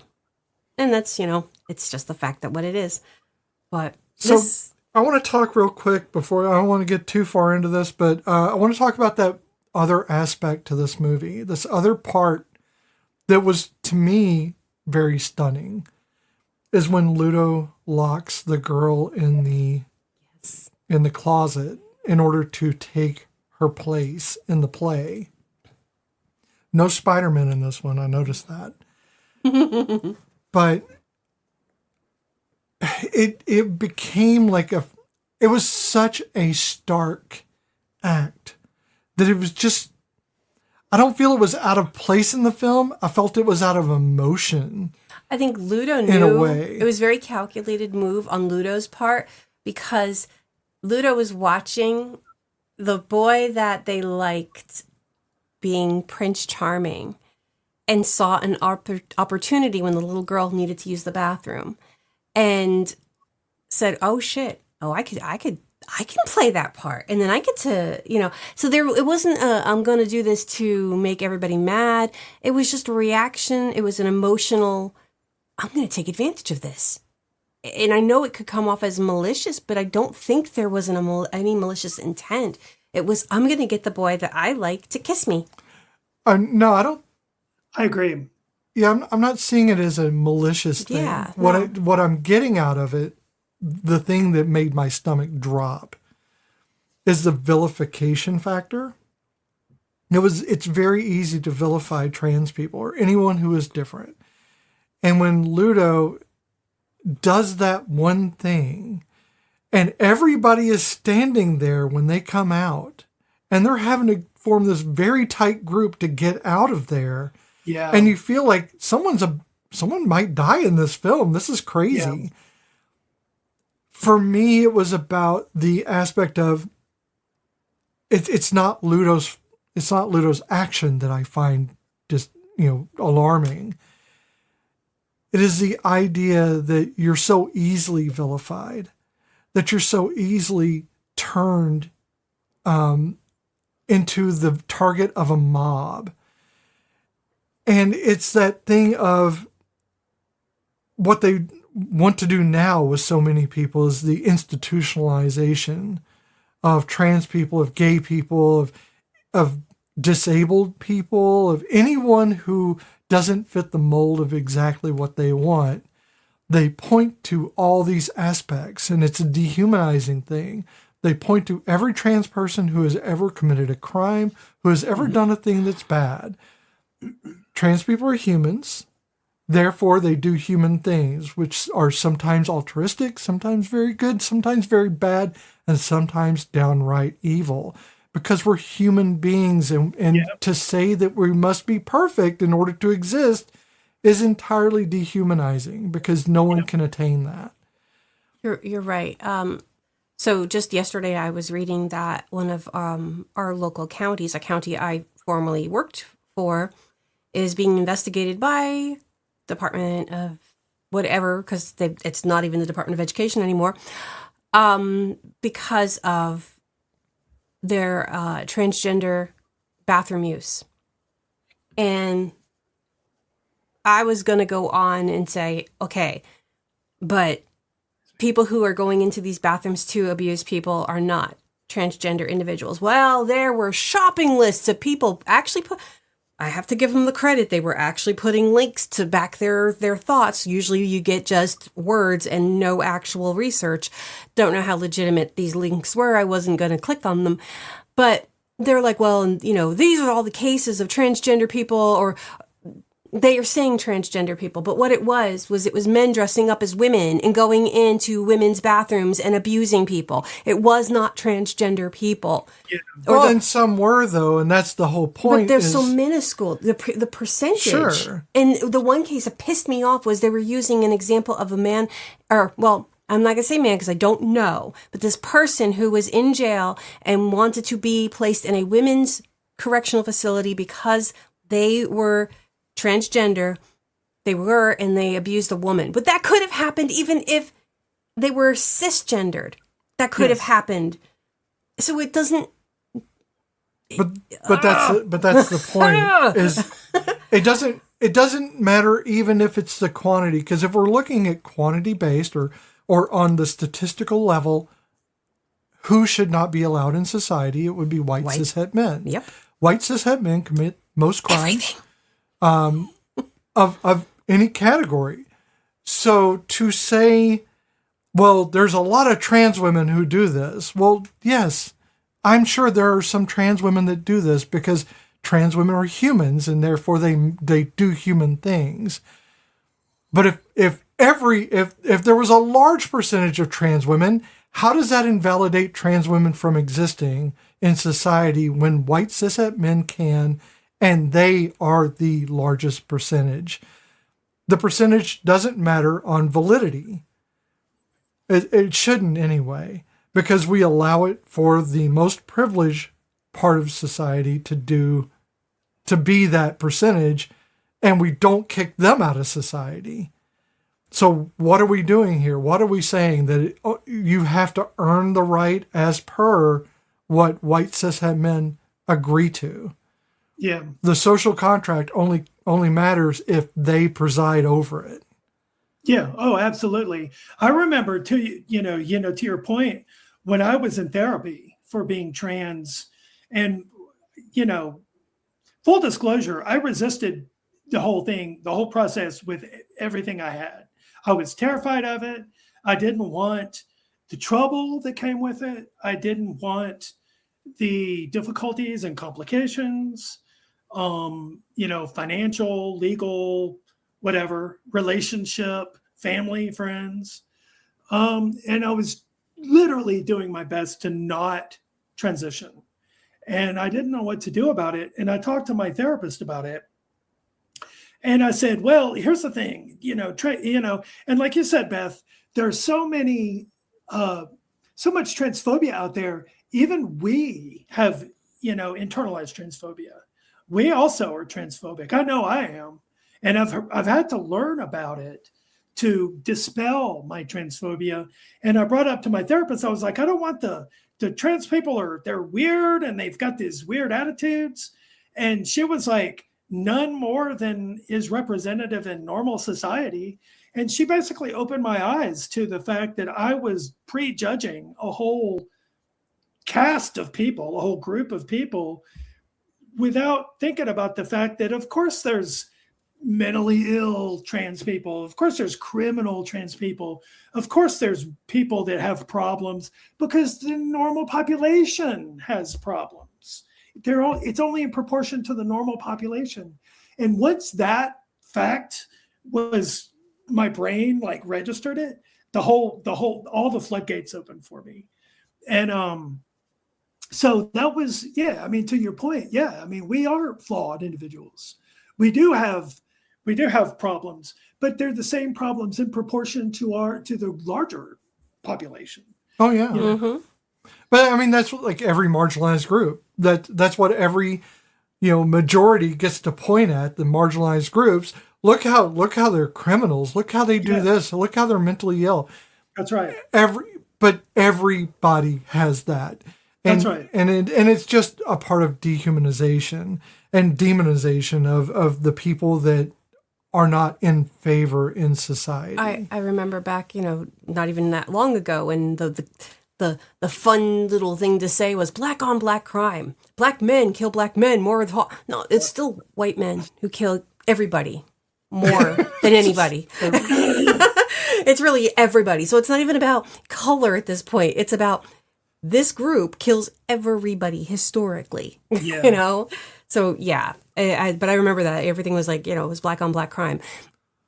It's always white on white crime, literally, and white on black crime, and white on brown crime, and white on everybody crime. Yeah, I mean, if you want to get statistical about it, the white population is much more violent and much more problematic than other populations. Oh yeah, and they've destroyed more than people. They destroyed their cultures. They destroy their very pre-existing and it's the thing of generational trauma that they cause. Some people don't even know what their own culture is anymore because it's been eradicated. Yes. Yeah. And it's horrifying that has happened and that it's continuing to happen. So I've mentioned this many, many times, and I'll mention it until they are like super, super popular. But there is a Black-owned company called God Ain't Petty, But I Am. And they make T-shirts, and there's a T-shirt that I want that says, I'm white, but I'm not that white. And I love it. And sometimes I see shit that's going on around me, and I'm like, yeah, I'm white, but I'm not that white. Well, I tell you, in my old age, I've had the privilege to travel a little bit, which I've never really done before. And, if you go to England and you go to the Tower of London, for instance, basically the entire basement of the Tower of London has been turned into a museum. And the entire museum is about the 1001 ways which those medieval people got creative to kill each other. Mm-hmm. I mean, they got really fucking creative in terms of how to kill each other. I mean, in terms of like murderous animals on the planet, the white people are the most murderous animals there are. Mm-hmm. And look no further than the Tower of London. There are 1001 ways to excruciatingly kill people. They're horrifying. So, we've been doing it a long time. Oh, we're good at it. You have to look no further than a Renaissance to see that there's an equal and opposite reaction to Enlightenment. Mm-hmm. So, yeah, murder is in equal proportion, murder and torture are in equal proportion to poetry and understanding. We're going to learn about the body, but we're also going to learn how to fuck it up. Greater than, Yeah. Yeah, in it's many pretty instances. grim. Have you guys ever seen the movie called Kill All the Brutes? No. Oh, it's so good. It's basically, it's really good because what Kill All the Brutes is from is, I think it's a phrase from Heart of Darkness by Joseph Conrad. And of course, that's the book where the guy goes on the boat up the river in Congo and goes further and further, and he goes after Kurtz, Right. the evil white guy who's gone insane. But the whole book, if you realize it, I mean, if you read it deeply, it's basically like we've really treated these black folks really, really shitty, haven't we? And it's meant to wake people of that age up to like the horrible treatment. And Kill All the Brutes is in there. I think Kurtz actually says that. But the documentary looks at that idea from, in Australia with the Aboriginal folks and in Africa with all the various people in Africa. And it goes through all of the different ways in which white people basically have exterminated as much as they can the brutes of society. So it's really fascinating stuff. If you guys are ever looking for a documentary to really piss you off and bring you down. And it's funny because once again that goes back to the black on black crime, because white people love to say, well, there were black people in Africa who were taking, getting their own people into slavery. Well, because it was a money market. And capitalism is always going to be king, regardless. So they didn't give a shit about the people being the same color as them. They were seeing it as trafficking humans because money. Yeah. It had nothing to do with their color. So that's really the thing that kind of, we as white people saw it as color. But I don't think the other Africans were seeing it that way. I think that was the people the Africans who were selling their people. I think it was, again, capitalism, but we saw it as lesser because we did not see them as human beings. Yeah, I can go on a historical rant on color and racism for hours. It's a fascinating topic, It really is. You can delve deep down into it. Yes. But you're right. I mean, the new book I'm working on is a fantasy set in sort of an alternative Islamic golden age, back with like in that era when they studied astrology and did a lot of crazy cool stuff. But there was slavery back then too, and there was the hero of the book is a eunuch from Africa who was brought into slavery, eunuchized. I'm not. Obviously, that's not a real term, but he was made a eunuch and brought into slavery. And so I've studied all of that stuff historically. There was a very vibrant slave trade that didn't go west to the U.S. Nope. It went east to like Saudi Arabia and other parts like Egypt and, like Turkey. And so that was a big slave trade too. But you're exactly right. It's humans exploiting humans. Yeah.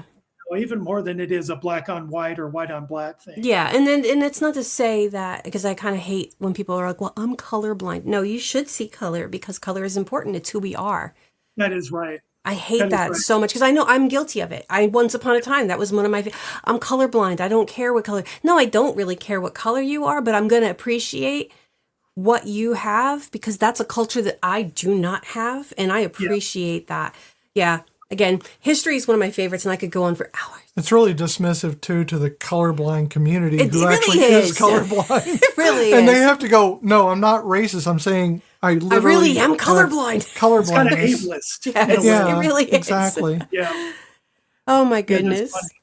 But I know we've gone off the rails on this, but I don't think so. But I no, think we keep this coming back. movie brings it out. It really does. And I have to say, for a movie that I was like, well, I'm not sure I'm going to understand what's happening because I'm having to read this.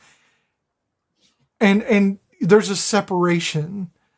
But it drew me in more than it separated me.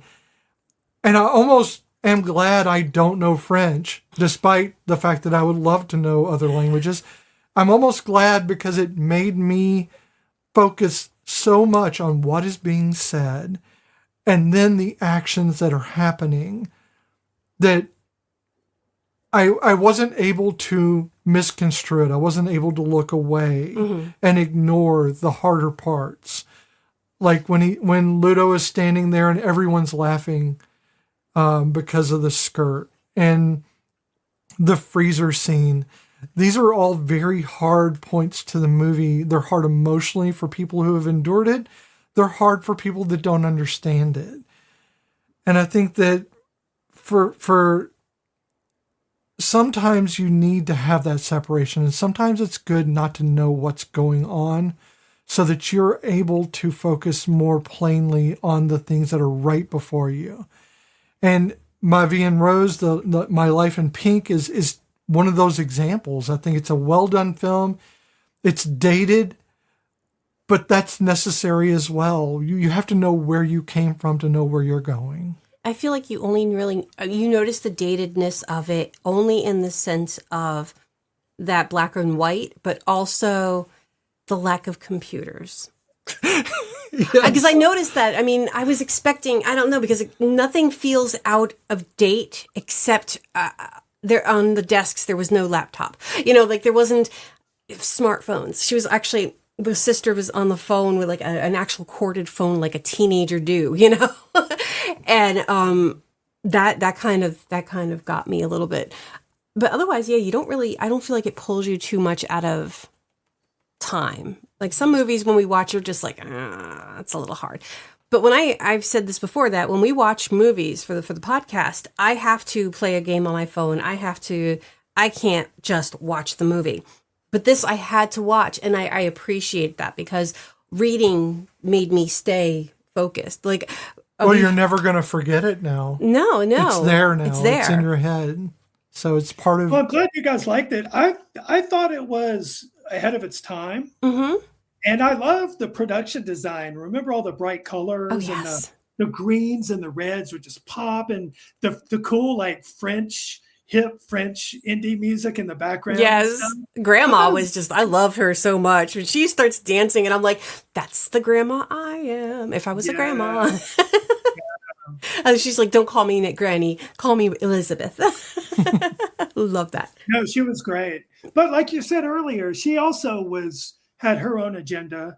And she also was not really trying to work on Ludo's terms. She had her own terms that she was trying to gently guide Ludo back to being a boy rather than insisting he be a boy. But the end result is the same. And I want to clarify too, when I said there's no supportive people in this film for Ludo, I mean that in that way that they're placating, but they're not really trying to understand. Right. And I think that is something that the abruptness of the understanding at the end was still kind of like lacking. But I think that's just cis people don't know until they do. Mm-hmm. And I think it's the same for everyone. Trans people don't, I mean, just because you're trans doesn't mean you understand gay people. If you're not gay yourself, it is very hard to conceptualize what that means for a person. So I think in that way, I'm okay with them not entirely being supportive and not understanding, as long as they're giving room for that understanding to happen in the future. Well, I don't understand people. Just sometimes as a whole. People don't understand as Prince of Bel-Air. Fresh Prince of Bel-Air. His parents just don't understand. Okay. So let us do our thing here. We're going to do our stitch count. We're going to look at this movie. We're going to take it. We're going to scrub it up. We're going to wring it out. We're going to see what falls off and see if it needs to be put back on or maybe, I don't know, thrown in the trash or given to the animals. It gets longer every time. I know. I never know what to say. So here we go. We're going to do the Castellini, the inclusivity and gaze, and followed with our favorite, the Tremors Index. And Polly, you will be having a voice in this, so join in. Join in. So the cast... Sorry? No, I just said okay. Okay. The Castellini test is about feminism in film. So there have to be at least 2 named women characters with at least 5 lines of dialogue each. Oh yeah, grandma and the mom. Mom's name is Hannah, and the grandmother's name is Elizabeth. And given the there's other women, film, it but I would be can't remember their Ludo names. as well. So It would be Ludo as well. Yes. those characters must have a conversation not necessarily with the other woman, either not about their partner or with their partner, future or current, and not about their relationship. Well, nobody. They don't really talk about, like, if you go by romantic relationship, nobody talks about romantic relationship. The husbands and wives have those conversations, but they're like minimal in the very beginning. Mostly it's about Ludo. Mm-hmm. It's all about Ludo. So at least one of the women has to be integral to the plot, meaning that if she were written out of the film, it could not reach the same ending. I think if Hannah wasn't there, obviously it would be different, because I think Dad would have lost his shit a lot sooner. She kind of kept him at bay for a long time. Grandma, which if Elizabeth wasn't there, Ludo would have had very, very little support whatsoever. So I don't think it could have come to the same end. And obviously nobody would have found poor Ludo in the freezer. Yeah, I think the mom was the other central character, because she, like I was talking about the protagonist, the one who changes. Mm-hmm. The mom changes. It was all about her, because once she changes, she can say, we're doing this, to her family. Yes. So that was kind of the end of the matter. But yeah, so I think we focus closely on the mom as she comes to terms with Ludo's expressed wishes. And I think obviously it ends happily. So if she were taken out, yeah, I think the whole movie would fall apart. Yeah, I think within the dynamics of the very strict gender roles that they have established in their society, that without the mom who controls the home life, it would have been much harder for Ludo to reach the ending that they got. Mm-hmm. So, absolutely. All right, so let's go with inclusivity and gaze. And that is a score of either 0 or 1. It's an on or off situation. We have a maximum of 4 points possible. Very binary. Very binary in this case. Racial diversity with agency, not just background. No. I don't think I saw a single person of color in this whole film. I did not either. Yeah, but there was a ginger person. I think it was Belgian. So I think, I'm not sure of the black population in Belgium, but I have to say it's probably not incredible. Yeah, unfortunately, yeah. So, nope, it's not going to get a point for that one. All right, LGBTQ presence that isn't a punchline or tragedy. I mean, he's not, the movie isn't making Ludo the punchline or the tragedy. The people around Ludo is making Ludo the punchline or the tragedy. If that makes sense. The characters. I don't think even they are. I think they definitely have their agendas. But even the kids who beat Ludo up aren't seeing it as a punchline or tragedy. But if the film overall is not playing it for punchline or tragedy, neither I think are happening. Yeah. So I'll give it the point. Do you? Yeah, no, I mean, I think it ends happily. He surpasses in the end. Mm-hmm. Ludo wins, so to speak. So I think it's a +1 there. Yeah, because any punchline or tragedy that may happen within the film is part of a hero's journey. Yes, that's just part of it. Sure. Age, body type, or disability treated with dignity. I have to say. Yeah, I mean, no. I'm going to say no myself, mainly because of the way that children are treated. Anyone younger is treated as they're just dismissed. That's what they're done. They don't have a say. Little Christine at the end has a say. That is true. That's true. I mean, we have to be careful about.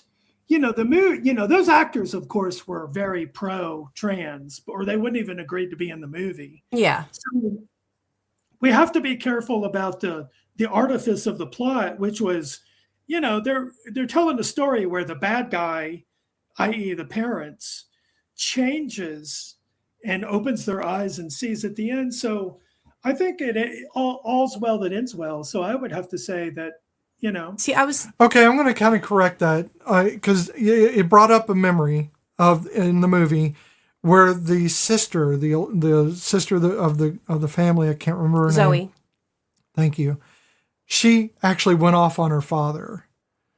So she actually had a quick sentence in which she went off on him, checking him. Mm-hmm. So yeah, I think and you're right. Albert's I think a big I was man. just seeing it as, well, the children are, and as society in general treats children as the objects they own and rarely as people.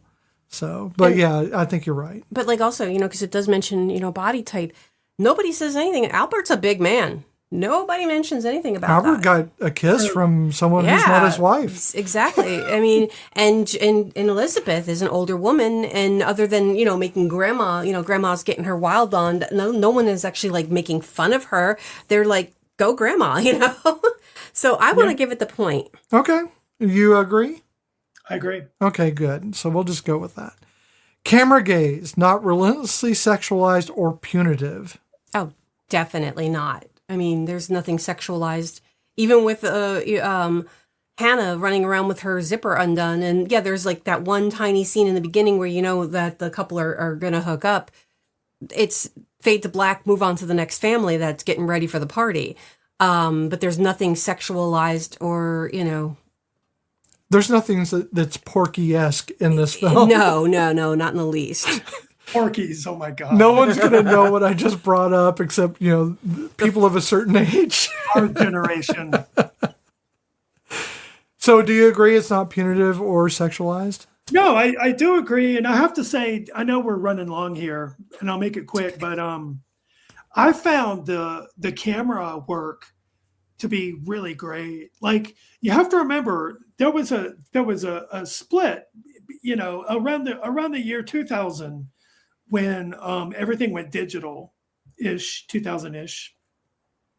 There was a break in filmmaking because shooting with film is really, really hard and really expensive versus shooting video on digital, which is what everybody does now. Because it's so easy. It's not free, but it's practically free. You can shoot all day. Right. And it's fine. But back then, when you made a film, you had to be really careful about what you did and your setups and how you did it. And so the director had to get everything exactly right beforehand to make sure that every moment is precisely worked out.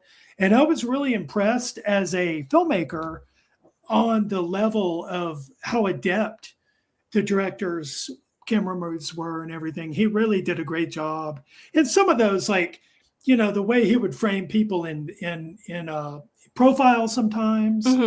It's really interesting, the way he did things. Oh yeah, no, you would get those views of someone's profile, and that actually let you know the tone. Yeah, sure. Of that scene, and I think I don't know if they do. They probably do, but I think that all film students should have to learn on real media on film. I think so too. I think it's a great way to do it. I mean, it builds not just the idea that you have to be prepared and you have to think about what you're doing, but it instills in you a sense of ownership in that stake. No, that's right. That's right. I mean, filmmaking before 2000 was different because, you had the Stanley Kubrick generation where, you really had to know what you wanted rather than just hitting the red button on the camera and just capturing a lot of crap. And you'll say, I'll figure it out in the edit. You had to be super specific about what you were going after because you didn't have we'll figure it out in the edit back then because you only had 10,000 feet of film or however much it was. That's actually nothing, more like 50,000 feet. But you had to know exactly what you wanted rather than just going, hey, we'll shoot a lot and hope it works out, Yeah. Not saying that they do that. I mean, like the Russo brothers know what they want. Yeah. They're filmmakers who know what they want. But the preparation is different. And the fact that the Russo brothers can shoot as many takes as they want. And it's like, in film, you kind of couldn't do that. Right. You had to nail it in the first 3 and move on, Yeah, the digital is more like we can throw spaghetti against the wall and hope to find something that sticks. I think that's why bloopers meant so much in the day, because that was expense. That was a real issue, and those bloopers meant more because they did happen at the expense of the filmmaker and the people that funded it and everything else. That's right. I mean, you're blowing. I mean, Kevin Smith. I bring up Kevin Smith in this, but even he talked about how he had to blow his budget. He was using up credit cards just to buy film. So that's a big aspect. It's not and renewable. Every time, you can hear the camera. It's quiet, but you can hear it, and that sound is money. That sound, every time you hear that sound, that's. Yeah, it's raining and you're not getting it.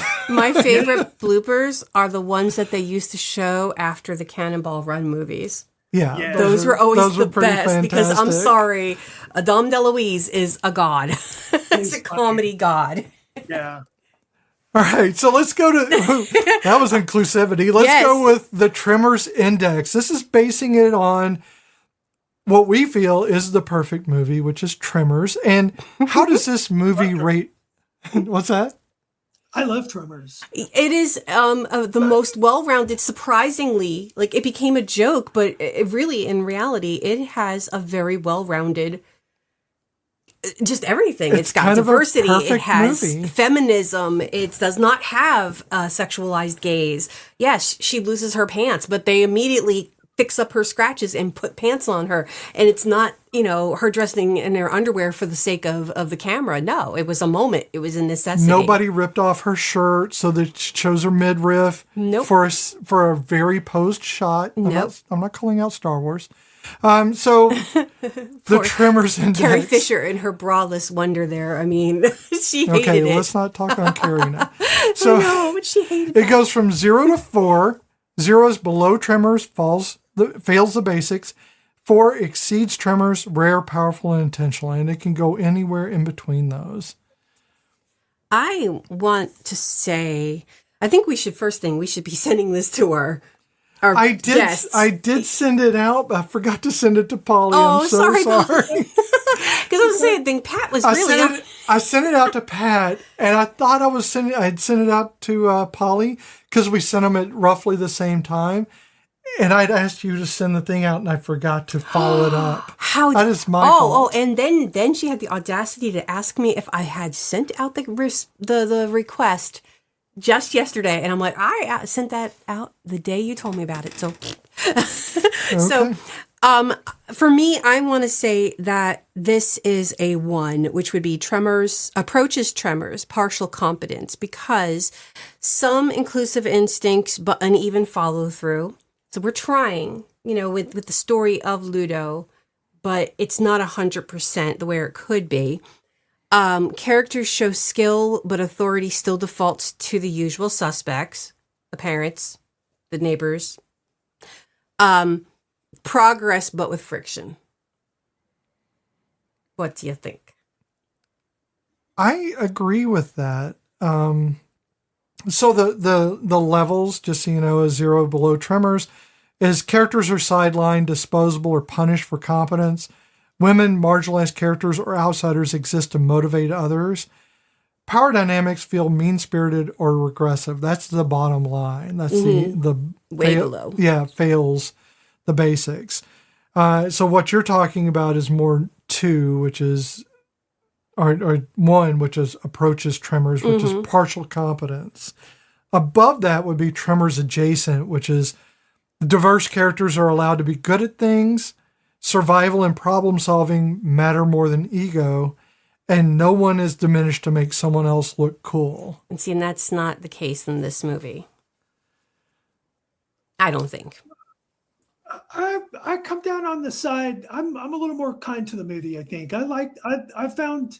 I mean, obviously, I haven't heard these criteria before this, but if it's on a scale of 1 to 4, and 4 is Tremors level, I'd give it a 3 or maybe a 2.5. Well, it's 0 to 4, and 4 was actually above Tremors, so Tremors would be a 3. Okay. Yeah, Tremors is like, it makes a 3, and we give grace that other movies can be better. Mm-hmm. Yeah. Okay. I'd say it's approaching. I'd say 2.5. Okay. Okay.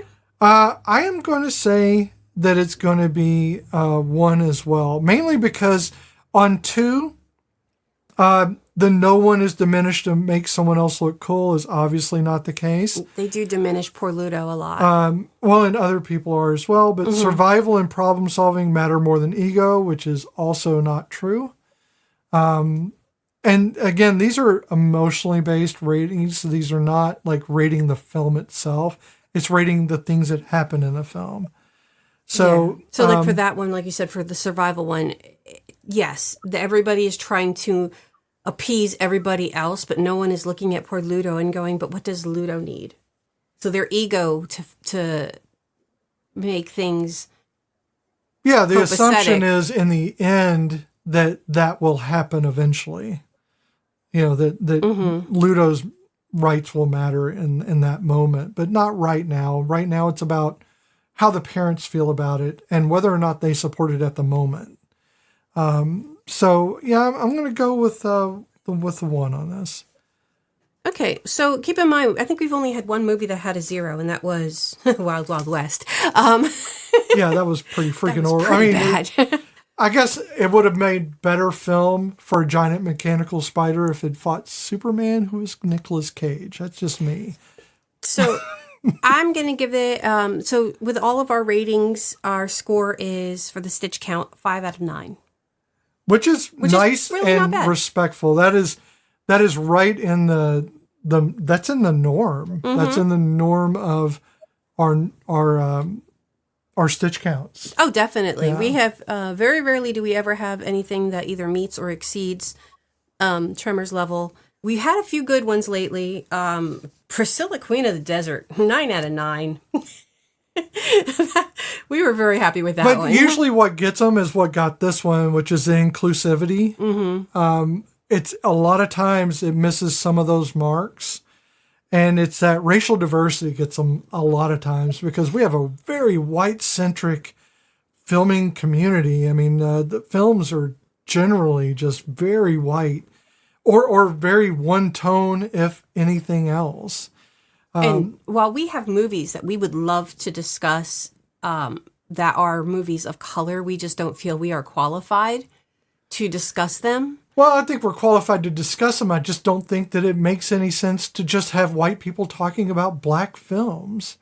I have black folk on, and we're happy to give a platform to anyone who is black, who loves movies, who wants to talk about the films that represent them. I just don't see us doing a great job of being advocates in the right way. I think that I have my own ideas, but I will never know what it's like to be black. No, and I'll constantly lean towards the historical angle. And again, that does not necessarily mean that my version of it is correct. I would love to do the original Color Purple. I am ready to bawl my eyes out, people, whoever wants to do that with us. I want LeVar Burton on, but he'll never answer my emails. Burton would be amazing. He just doesn't Have you guys answer ever emails. seen Paris is Burning? 1990s Paris is Burning? I don't think I have. Oh, you guys have to see Paris is Burning. It's a documentary about the Harlem drag scene of the late 80s. Mm-hmm. No, I do know it. Yes. I've not seen it, but I know of it now. And once you said it, I was like, yep, no, I do know that one because weirdly enough, I know it from RuPaul because RuPaul mentions it often. Yeah. It was a seminal early trans film. And I saw it back in the day. I'm old. But I was going to suggest it if we didn't do this one. Oh, okay. Well, we can always do it again. So when you come back again, we can definitely do that. Okay. But it is people of color. That's, It's not only black, it's people, it's Puerto Ricans, it's all kind of colors. And there are white people in there too, but not that many. Oh, yeah. And again, we don't have a problem with doing movies like that. For us, it's about being the representation. If the film is about their journey and not any aspects that we can actually like talk about with authority, we don't want to be that authoritative voice saying this is what it's about. I'd rather have someone on who can, tell us what it is that they want us to know and tell our listeners, this is how it is for us, and not some white person just regurgitating something they read on the internet. No, I get it. I get it. I think that's very wise. It's just knowing my limitations is I have a certain amount of understanding, and that's where it ends, because I don't expect cis people to have full understanding of trans people. They don't live that. And I don't understand cis people. I don't live that. Yeah. So it's just one of those things where we have to, our differences are wide. They can be an ocean, but we have boats.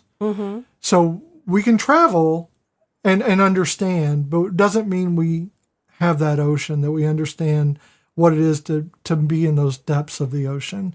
So I think that's important just to know that. And really quick for our listeners, so they don't think that I'm a complete piece of utter shit. My intro with the boy, girl, girl, boy thing, that was because Ludo calls themselves a boy, girl for a big part of the movie. So I realized I never once clarified why I said that, and I don't want people to think I'm just an asshole that just said, well, you're boy girls and girl boys out there. No, there was a reason behind it. I got it. Oh, you saw the movie. Too. I got it too. But y'all saw the movie. Sure. But right now, there's a whole lot of people just standing down on their emails. They're like, I know. I guess I'm going to delete this email. Woo-hoo. Actually, I'm just going to clarified. I'm just going to put it in drafts. I may feel differently later. Because there's a good chance Michelle's going to say something stupid later on. Beth is bound to say something stupid, so let's just hold off on this. All right, so thank you for joining us for Ma Vie and Rose, My Life in Pink. I know I said that wrong, 1997. This has been Cozy Quilt Cinema.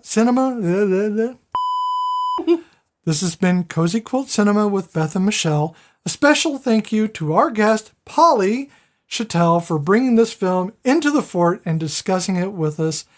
We are so glad you chose it, and we're so lucky and privileged to have you here with us talking about it. We love you so much. I love you guys too. Thank you for having me. I think what you guys do is amazing. Thank you for your work and your advocacy. And if you don't follow Beth on Blue Sky, she is a warrior. So look her up, follow her, because she's just pure entertainment, just reading her feed. I think Polly is a little bit more entertaining than me. I think I'm just more bitching to the void. Hey, man, you're getting some results. I guess. But, the beautiful thing about stories that really stay with us is that they follow us everywhere and into the parts of ourselves we've been told to tuck away.